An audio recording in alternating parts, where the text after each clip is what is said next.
चला आता जाऊया अच्युतराय टेम्पलमध्ये।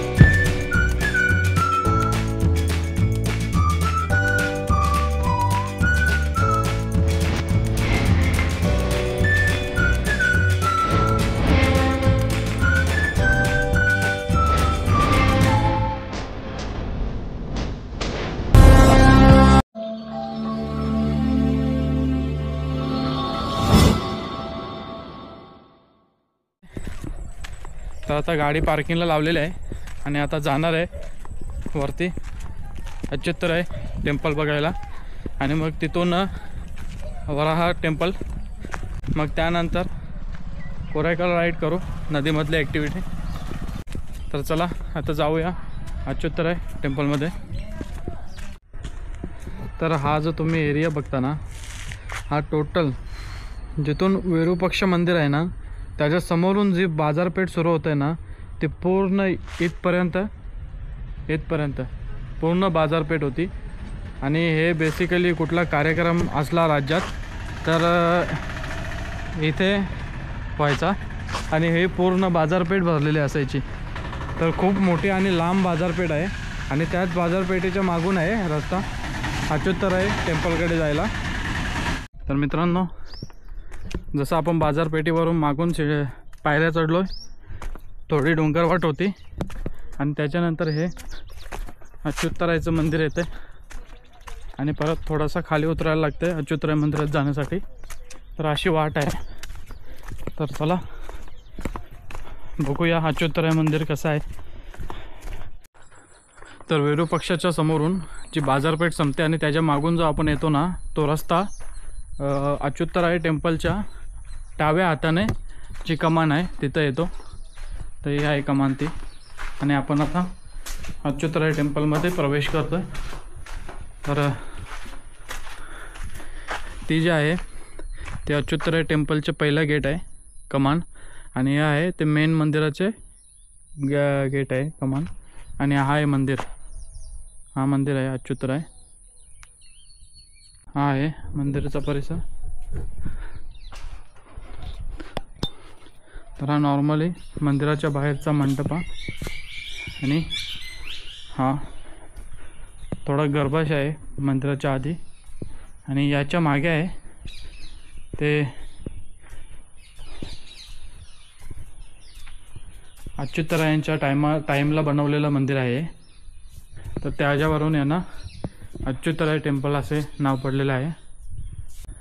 काही स्ट्रक्चर नॅचरली तर तुटलेलं नाही आहे, मुघलांच्या काळामध्ये त्याला तोडलेलं आहे। बऱ्याचशा मूर्त्या, मंदिरे जाळलेले आहेत, बहुतेक तर जाळलेले आहेत मंदिरे। आता हा गेटच्या वरचा पूर्ण जाळलेला आहे, जाळून तोडून मोडून सगळं काढलेलं आहे। तर एवढी भारी जी वस्तू होते आपले ते पूर्ण भारतातले वास्तू एवढ्या चांगल्या आणि सर्व मुघलांनी तोडलेले आहेत। आता जाऊया आपल्या नेक्स्ट पॉईंटकडे, आणि तो पॉईंट आहे वराहा टेम्पल, जो विष्णू भगवानांचा एक अवतार आहे। तर तिथेच जाऊ। ही आहे अच्युतराय मंदिराची पहिली कमान।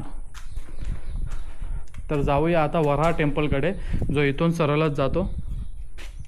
अच्युतरायला आपण जर कोरायकल राईडवरून येत असाल तर उजव्या हाताला पुष्करणी आहे, म्हणजे तलाव अच्युतराय टेम्पलचे इकडेच आहे।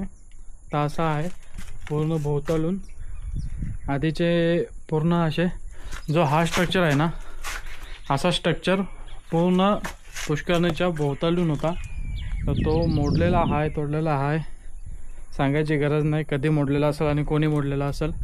तर अशा पद्धतीचे पुष्करणी आहे आणि खूप छान अशी कामं झालेली आहेत आपल्या भारतात आधी।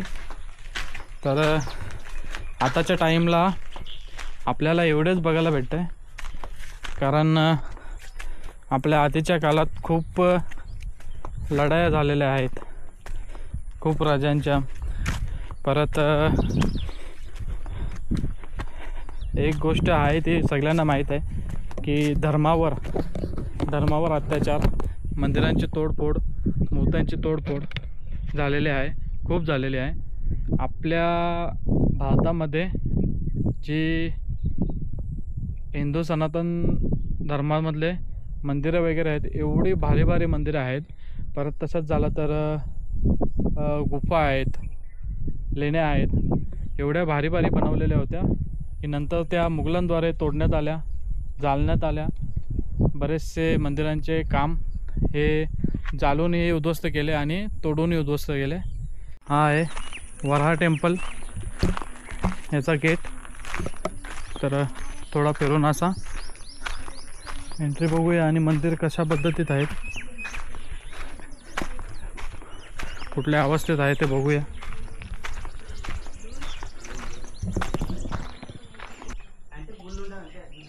तर हा आहे वराह टेम्पलचा गेट आणि आतमध्ये आहे वराह टेम्पल.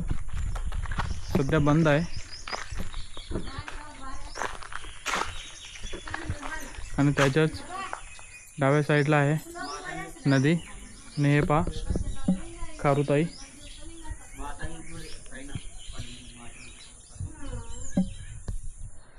आता वराह टेम्पल बघितला, आतमध्ये तर नाही गेलो कारण की मंदिर तर बंद आहे आणि प्लस नॉर्मल मंदिर आहे.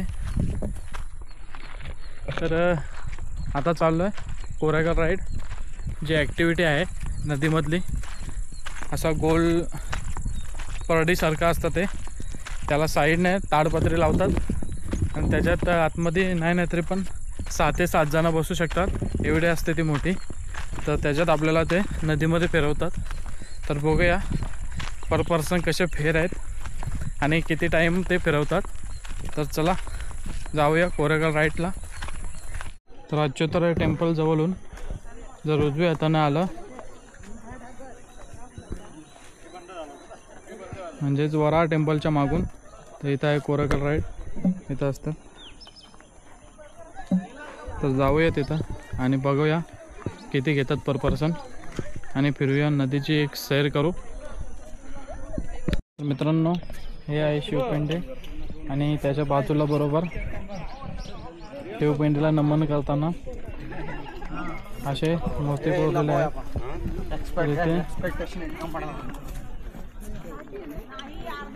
कन्नडमध्येच लिहिलेलं आहे शिलालेख. इथं पण तेच सेम पाया पडताना.